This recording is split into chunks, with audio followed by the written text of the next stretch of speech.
Hello বন্ধুরা, কেমন আছেন সবাই? আশা করি সকলে অনেক ভালো আছেন। বন্ধুরা, একদিন রাতে আমার ভাই আমার ঘরে ঘুমাতে এসেছিলেন, কিন্তু তার উপস্থিতির কারণে আমি ওইসব কাজ করতে পারছিলাম না, যা আমি সাধারণত রাতের অন্ধকারে করে থাকি, এবং এসব কাজ করে আমি প্রচুর প্রশান্তি পাই। কিন্তু আমি কি জানতাম যে সেদিন রাতে এমন কিছু ঘটবে যার কারণে আমি ঘামে ভিজে যাব। ভাইয়া মাত্র 2টি আঙুল দিয়ে আমাকে পাগল করে দিয়েছিলেন ওই দিন। আর সেদিনের সেই সব কথাগুলোই আমি আপনাদের বলতে যাচ্ছি। আমার নাম কবিতা, আমার বয়স 28 বছর এবং আমি এখনও অবিবাহিত। আমি এখনও বিয়ে করিনি এবং ভাবছিলাম যে হয়তো কখনোই বিয়ে করব না। একবার প্রেমে ধোঁকা খেয়েছিলাম এবং সেই দিনই আমি প্রেম করা ছেড়ে দিয়েছিলাম, কারণ আমি ঠিক করে নিয়েছিলাম যে আর কখনোই কোনো ছেলের ফাঁদে পড়ব না। এই কারণেই আমি বিয়ে করিনি। আমি একটি কলেজে অধ্যাপক, একজন বাংলাদেশি সুন্দরী মেয়ে, শিক্ষিত এবং স্মার্টও বটে। আমার শরীর ও মনে আধুনিকতার ছোঁয়া লেগেছে। কিন্তু গতরাতে আমার ভাইয়ের সাথে যা ঘটেছে তারপর থেকে অনেক কিছু বদলে গেছে এবং আমার চিন্তাভাবনাও বদলে গেছে। এখন আমার মনে হচ্ছে যে যদি কোনো ভালো ছেলে পাওয়া যায় তাহলে বিয়ে করে ফেলা উচিত। তো বন্ধুরা, এখন গতরাতের কথা বলি। আমার ভাই, যার বয়স 40 বছর, তিনি সেনাবাহিনীতে কাজ করেন, আর আমার ভাবির মৃত্যু হয়েছে সম্প্রতি একটি বাস দুর্ঘটনায়। সেদিন রাতের বেলা আমরা খাবার খেয়ে কিছুক্ষণ টিভি দেখছিলাম। তারপর আমি আর ভাই ছাদে হাঁটতে গেলাম। ভাই গ্রাউন্ড ফ্লোরে ঘুমানো আর আমি ফার্স্ট ফ্লোরে। আমার পাশের ঘরে আমার ছোট ভাই ঘুমায়। রাত প্রায় 1টার দিকে আমরা দুজন নিচে নেমে এলাম। তখন ভাই আমার ঘরে এসে বললেন, কবিতা, এখনো ঘুম আসছে না? চলো গল্প করি। আমরা দুজন বিছানায় শুয়ে গল্প করতে লাগলাম। মাঝে মাঝে ভাই তার মোবাইলে গেম খেলছিলেন আর আমি আমার মোবাইলে লোকেদের স্ট্যাটাস দেখছিলাম। এমন সময় জোরে বৃষ্টি শুরু হয়ে গেল আর হালকা ঠান্ডা বাতাসও বইতে লাগলো, যা আমরা দুজনেই খুব পছন্দ করি। দেরাদুনের হাওয়া তো এমনিতেই খুব ভালো। কিছুক্ষণ পর ভাই ঘুমাতে শুরু করলেন। আমি বললাম, ভাইয়া, আপনি আপনার ঘরে যান, আপনার ঘুম পাচ্ছে। ভাই নাখোশ হয়ে বললেন, কবিতা, আমাকে বিরক্ত করো না প্লিজ। এ কথা বলে তিনি চোখ বন্ধ করে 2 মিনিটের মধ্যে গভীর ঘুমে চলে গেলেন। আমি উঠে বাথরুমে গিয়ে আমার জামা কাপড় বদলে নিলাম, কারণ আটসাটো জামায় আমার ঘুম আসে না। তারপর আমি ফিরে এসে বিছানায় শুয়ে মোবাইলে গল্প পড়তে লাগলাম। এই দিনগুলোতে আমি অনেক ভালো গল্প পড়ে আমার মনের শখ পূরণ করি, কিন্তু আমার ভাই তখন আমার সাথে ঘুমিয়ে পড়ার কারণে আমি আর সেসব কাজ করতে পারছিলাম না, যা আমি সাধারণত রাতের অন্ধকারে একা ঘুমানোর সময় করে থাকি। কিন্তু আজ ভাইয়ের কারণে আমি বেশি কিছু করতে পারছিলাম না, তাই মোবাইল রেখে ঘুমানোর চেষ্টা করলাম। কিন্তু গল্পের চিন্তা আমার মাথায় ঘুরপাক খাচ্ছিল আর ঘুম আমার থেকে দূরে সরে যাচ্ছিল। রাত গভীর হতে লাগলে আমার মনে এক অদ্ভুত অস্থিরতা বাসা বাঁধতে লাগলো। ঘুম তো ছিলই না, আর মাথায় সেই গল্পই চলছিল যা আমি ঘুমানোর আগে পড়েছিলাম।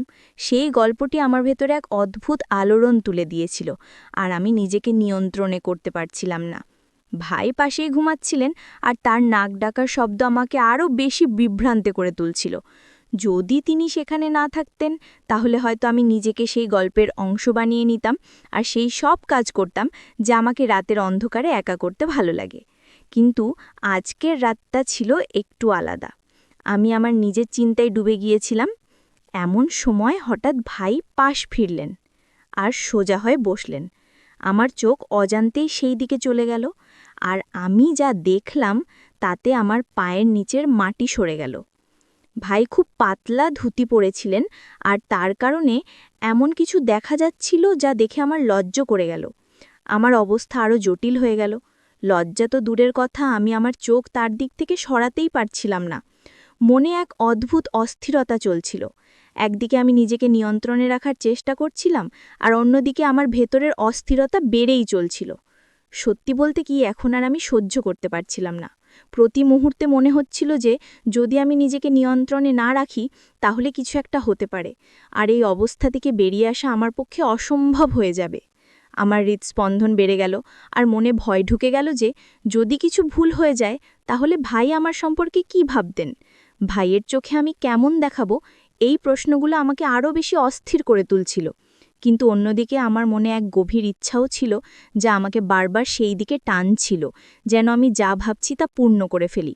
আমার ভেতরের দ্বন্দ্ব এখন চরমে পৌঁছেছে। প্রতি মুহূর্তে আমি নিজের সাথে লড়াই করছিলাম।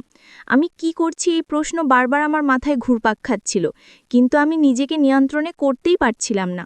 সেই ভিডিওগুলো আমার ভেতরের ঝড়কে আরও বাড়িয়ে দিচ্ছিল। এখন আমার মধ্যে এক অদ্ভুত সাহস এসে গিয়েছিল। বলা যায় আমি আমার ইচ্ছার কাছে অসহায় হয়ে পড়েছিলাম। আমি সিদ্ধান্ত নিয়েছিলাম যা হবে দেখাই যাক। এখন আমি ঠিক সেই কাজটাই করতে যাচ্ছিলাম যা আমি দীর্ঘদিন ধরে থামানোর চেষ্টা করছিলাম। আমার হাত কাঁপছিল, হৃদস্পন্দন তীব্র হয়ে উঠছিল। আমি ধীরে ধীরে ভাইয়ের কাছে গেলাম আর তার পাশে শুয়ে পড়লাম। কিন্তু হঠাৎ এমন কিছু হলো যেন কিছুই হয়নি। মনে হুলুস্থুল পড়ে গিয়েছিল, কিন্তু আমি নিজেকে সামলে রেখেছিলাম। কিছুক্ষণ আমি ঘুমের ভান করলাম, যাতে যদি হঠাৎ সে জেগে ওঠে তাহলে মনে করে আমি গভীর ঘুমে আছি। হৃদস্পন্দন তীব্র হচ্ছিল, কিন্তু আমার চেহারায় শান্তির ছাপ ছিল। তারপর আমি ধীরে ধীরে আমার পা ভাইয়ের ওপর রাখলাম, যেন ঘুমের মধ্যে অজান্তেই কিছুক্ষণ থেমে গেলাম। আর ভাই নড়াচড়ার অপেক্ষায় ছিলেন, কিন্তু কোনো নড়াচড়া হলো না। সে তখনও গভীর ঘুমে ছিল। আমার পায়ের নিচে তার উষ্ণতা অনুভব করছিলাম, আর কিছুটা শরীর শান্ত ছিল, কিন্তু তার মনে আরেক গল্প চলছিল। আমার পায়ের নিচে তার আকাশ স্পষ্ট অনুভব হচ্ছিল, আর তার করা আওয়াজ আমার ভেতরের সব জটিলতাকে আরও বাড়িয়ে দিয়েছে। আমার হৃদস্পন্দন তীব্র হয়ে উঠছিল, আর সেই ভয় যা আমাকে সবসময় আটকে রেখেছিল এখন স্পষ্ট হয়ে উঠছিল। এখন আমি নিজেকে নিয়ন্ত্রণে করতে পারছিলাম না। সময় যত গড়াচ্ছিল আমার ইচ্ছা তত শক্তিশালী হয়ে উঠছিল। আমি জানতাম যদি এখন নিজেকে নিয়ন্ত্রণ না করি তাহলে এমন কিছু ঘটবে যা থেকে ফিরে আসা সম্ভব হবে না। কিন্তু কিছুক্ষণের মধ্যেই আমার মনও যেন যুদ্ধ করছিল, আর আমি ধীরে ধীরে আমার হৃদয়ের কাছে হেরে যাচ্ছিলাম। আমি আবার আমার পা হালকা করে সরিয়ে নিলাম, এটা বোঝার জন্য যে তার ঘুম কত গভীর, কিন্তু কোনো নড়াচড়া হলো না। এখন আমার মন ঠান্ডা হচ্ছিল, আর শুধু একটা কথাই ঘুরছিল।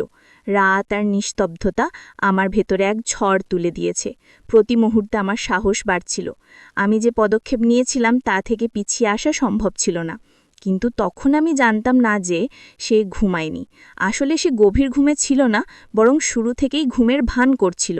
আমার প্রতিটি পদক্ষেপ সে আগে থেকেই জানত।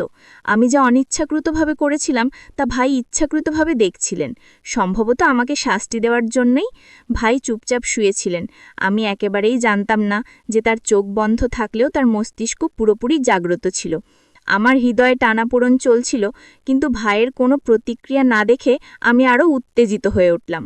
ঠিক সেই মুহূর্তে যখন আমি আরও কিছু করতে যাচ্ছিলাম, তিনি হঠাৎ চোখ খুললেন। আমার হৃদস্পন্দন যেন থেমে গেল।